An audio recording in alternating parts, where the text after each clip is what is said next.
welfare of that beautiful country, who will, of course, have played a great part in rugby and will continue to do so. They are, of course, already listed as the hosts of the Rugby World Cup in 2019. So we're looking there at Katsuyuki Sakai. Today's referee is Harry Mason of Singapore. And the Japanese team, as you'll see, wearing black armbands in memory of the many thousands, over 10,000 people dead and many more missing in Japan. Here's Wyn Griffith. Thank you, Keith. Japan kick off, then playing from left to right, and already mentioned that Japan, of course, hosts the 2019 Rugby World Cup, but ex-All Black John Kirwan, somebody you know well, Keith, wants Japan to be competitive at the 2016 Olympic Games as well.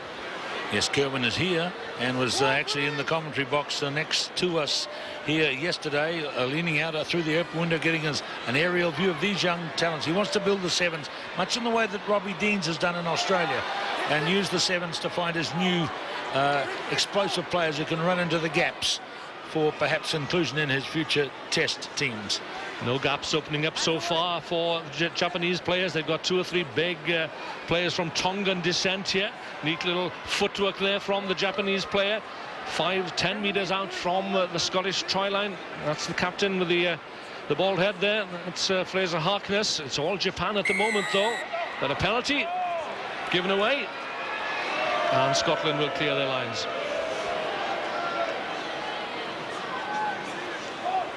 So number 10, that's Andrew Skeen. He's the kicker who kicked a crucial conversion against Tonga to win that game in pool play, and secured for Scotland a win which has taken them to this place in the competition. Graham Shield is the new coach of Scottish Sevens, a former international centre with 18 caps for his country. 5 minutes, 20 seconds to go in the first half of this one. And here comes Scotland, their first running chance with the ball out to the backs. Adamson has it. It's a big, wide pass from Adamson. He's back in the team. And here's Tom Burry. Nice run, one to beat. He's up to halfway, long way to go, running away from his support. Nice run by Tom Burry. Adamson gets in there as well. Number 12, number 10, in fact, Fiskin. And here is Ross Sampson. They're outside the 22 there. Fedo is number 2. Number 11 for Japan is Lotte Tukiri.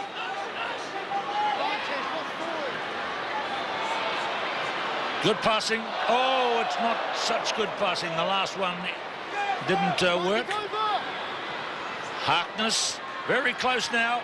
Harkness gets another pass, and over he goes for the first points of this game. Scotland against Japan. Opening try for Scotland, number 3, Fraser Harkness. Scotland making heavy weather. This Harry Mason, the referee, was playing advantage. In goes Ross Sampson. Almost got to the try line himself, but it's a captain's try for Fraser Harkness and for Scottish perseverance. Scotland lead by 5-0 then, with this conversion to come out wide from Andrew Skeen. And it's on its way now. Good kick. It was good. It was good. Very good conversion indeed from Skeen. There's the try score, Fraser Harkness. So that's a good beginning for Scotland here against Japan. The early lead by 7-0. Remember, this is a bowl quarter-final match. We've moved up to the bowl competition now. Skeen restarts for Scotland, palmed down though by Lepua Latuila. As Japan look to get back in the hunt here, they missed a chance early on when they were pressing on the Scottish try line. Scotland looking to counter-wreck, but committing an offence, and away comes Lotte Tukiri. No, not that one, the other Lotte Tukiri, another Fijian in the Japanese ranks, and a lovely pass out wide to Shonifam or Teaupa. It's still there though for Japan, right on the far touchline, but just lost forward at the crucial moment. There's the great man himself, Wataru Murata. Japanese coach, long-time sevens coach, but in his playing days, a very fine World Cup player.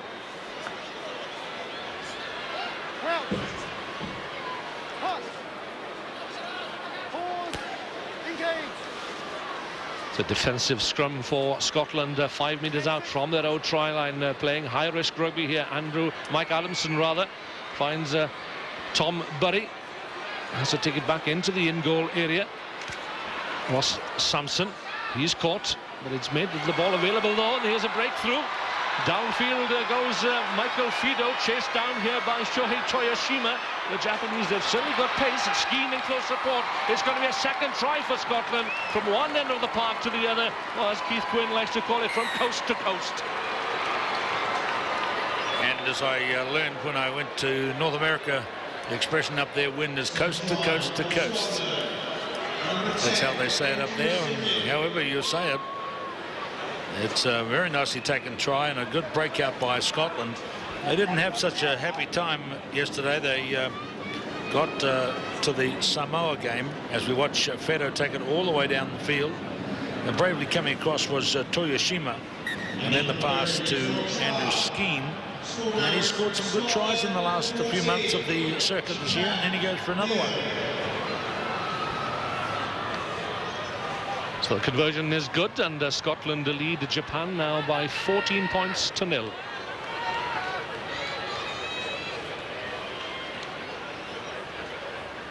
So Skeen restarts inside the last minute of the first spell.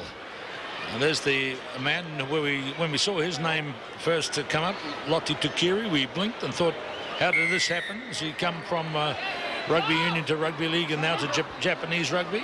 But it's same name, different man. Yeah, he's 22-year-old, fourth-year student, business management student at Hakao University. He scored 2 tries against England.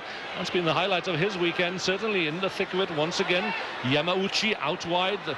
Japan looking to get back into the game here, using good pressure there is Shoni Topa. 5 metres out, needs support here. In comes Shuetsu Narita, taken by Andrew Skeen. That's advantage Japan. And I wonder whether there could be a yellow card. Never mind that. Japan are over. Yep, it's a try for Shuetsu Narita. The quick thinking Shuetsu Narita claws one back for the Japanese. Just when they needed it, right on the half-time siren. Just in this tussle there, you see the man with the clenched fist. Now, I've got to tell you, in my experience of rugby in Japan, I've never seen a Japanese player strike another player in the game of rugby. It's just not in their thinking.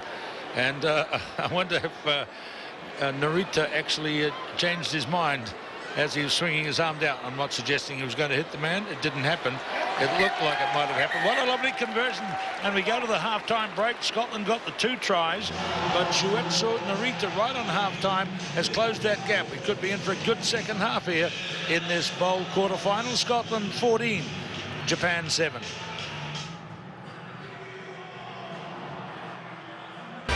Wonderful future for the sport going into the Olympic Games. All started with a man from a butcher's shop way back in 1883. Ned Haig.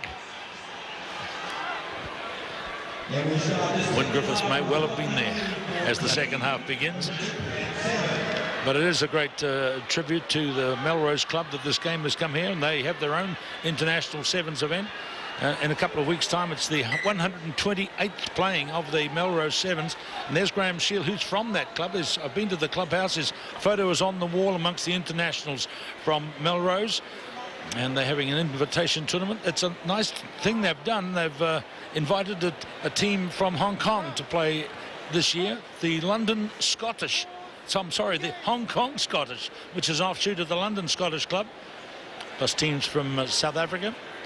And in New Zealand, the New Zealand Sevens team from Waikato will play. This is the second half here. Scotland in the lead and in possession. And the pressure here from Japan. The tackle is Topa, nudge forward. So it's advantage Japan at the top of the second half here. They're looking to get back into it. They scored a crucial try through Narita at the end of the first half, and one more score will bring them back on terms. Scotland making a substitution. On comes young Finlay Gillis, a newcomer to the squad here in Hong Kong. Takes his place in the scrum. Finlay Gillis, and he's a hooker in actual fact in 15s as well, so he knows what it's all about. There's Narita, the busy little scrum half who got the try late in the first half. And here's a chance for Japan now. Tukiri. A very athletic run, and Taupa, big strong player who's got a lot of power.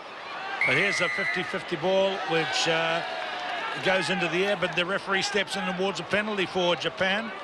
They'll be desperate to carry on here in this tournament. The first Japanese national team to play since the earthquake and tsunami. And so this is just wonderful to see them here. They were actually in Fiji when the tsunami was hit, and here he goes again. Narita.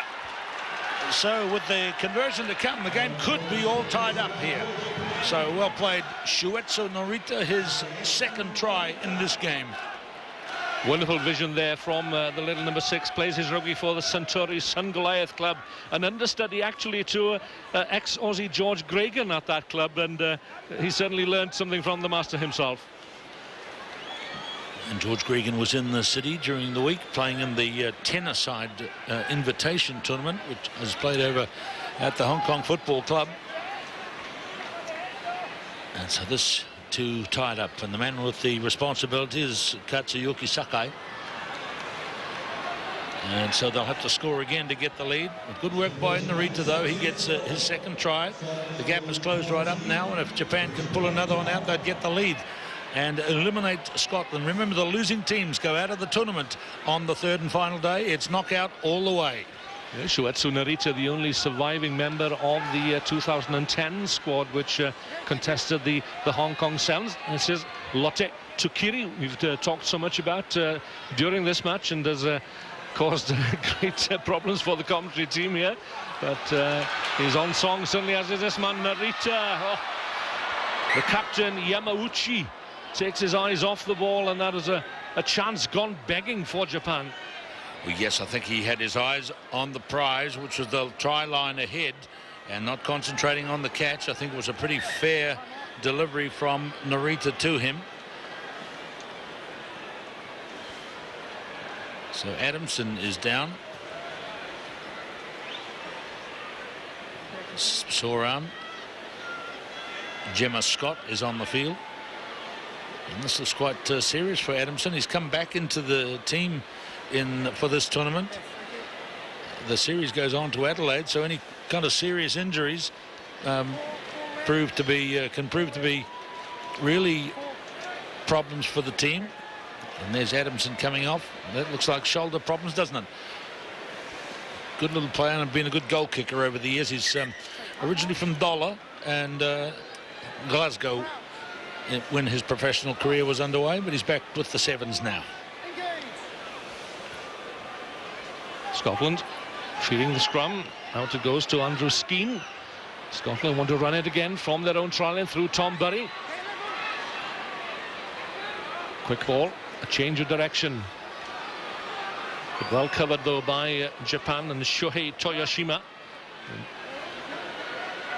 Gillies, the hooker. Oh, danger here for Scotland. They've given the ball away. That's Yamauchi. Tukiri is there. Narita, the two-try scorer, to Sakai. Ball didn't go forward, and Sakai's through. And this will give Japan the lead. Listen to the crowd roaring. They always favour the underdogs here in Hong Kong. And is he happy? I bet he is. And that's Katsuyuki Sakai. Very nice moment for him and the Japanese team. They've clawed their way in the last few moments up into Scottish territory. Snapped the ball off them. Had a couple of chances where the ball was dropped. You could see that one didn't go forward. Straight away the referee signalled backwards, as though that meant that everybody on the field instantly knew it will not be called a knock-on. And Sakai scored. Here he is with the conversion attempt.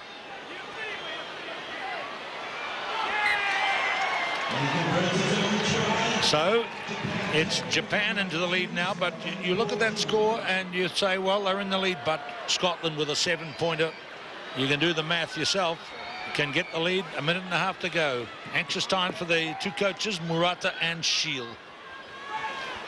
The restart, ball dropping just beyond the 10-meter line, but Graham Fiskin can't take it, so Japan will get to put another line out. I tell you, it went off his hand and over the touchline, so it's a scrum, but as he was jumping for the ball and it went past him and it touched his hand, I could see Fiskin looking upfield and there was no one ahead of him. Now perhaps if he'd caught that ball, it would have been on for a try for Scotland at the other end. Narita will feed. Lotte Tsukiri is there in midfield, ready to pounce. This is interesting. The most errors in the tournament have been made by Japan. And so that's a little unfortunate stat for them, but here they are in the lead here. They might get the win out of this, just seconds to go. So that start will count for nothing if they go through to the bowl semi-final here. Absolutely. It just means they have to be aware of that and tighten it up. But here comes Scotland with a chance. Over halfway they come. Gillies takes the ball into contact. He gets support from Andrew Skeen, the captain, Fraser Harkness, with the number 3 on his back, is there as well. He forms the bridge. Round comes Skeen. And Scotland have it all to do. 13 seconds, that's all that remains. Johnny McDonald, and this is an interesting character, making his debut for Scotland, but he has played in the past for the Arabian Gulf, the now defunct Arabian Gulf Rugby Union, and under an IRB ruling he's allowed to play for another nation. So there goes the hooter. Harkness. The ball kept alive, and is that it, I wonder? The ball is knocked forward by Scotland. Harry Mason blows the final whistle, and Japan have won.